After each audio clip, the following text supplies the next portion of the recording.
White House. Never disgrace the office, never disgrace the president I work for by conducting myself like that. And I'll add another thing. You talk about he's a business guy. There is no business in America that runs like this West Wing White House does. And there is no CEO of a publicly traded company that would have not already have been removed by his board if he acted 1/10 the way that Donald Trump did. And that's not to mention the entire senior officer corps of the United States military. The behavior Donald Trump or Anthony Scaramucci? I'm talking about the president. The president. The behavior and the comportment of this president and the degradations he brings to important institutions in this country. One of the defining issues this country is dealing with in this time is the collapse of trust in institutions. And every day, a president who should be charged with strengthening those institutions that are in crisis is further degrading them with a total inability to control himself. You know, Vladimir Putin appears in a documentary that Oliver Stone did recently, and certainly Oliver Stone is Putin's useful idiot in this propaganda piece, but one of the things that Putin reveals about himself is his contempt for people who have no control. And clearly, we have a 71-year-old president of the United States who has the impulse control of a little child, who feels aggrieved, who's resentful, who's a constant victim. And I find it remarkable that he could sit here and he could say at any level that he's demonstrated any capacity for impulse control. He clearly has no impulse control, judged by his attacks on the Attorney General, judged by his attacks on other people. There's just no argument to be had that he has the psychological ability to control himself. Steve, can I stay with you, because you too have held the title communications director for the vice president.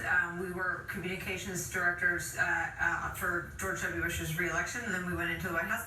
Can you imagine any scenario? I mean, I think it's important for viewers to understand that what a communications director does is tells other staffers when they're on and off the record. So just the incompetence to me is the thread that runs through everybody around Donald Trump. Just the complete, not to mention the lack of impulse control, because even if you wanted to say those things about one of your colleagues, and we had too many bleeps last week, so I won't relive any of them, but they were acrobatic, lewd, disgusting, and crass in nature. Those kind of things do come out of the mouths of the people who work for most presidents. I know I speak for the folks that work for George W. Bush.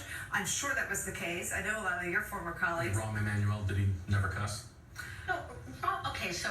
Well, I'm just checking. Actually, Rahm is quoted cussing. Rahm is somewhat notorious for his colorful language as well, but I would...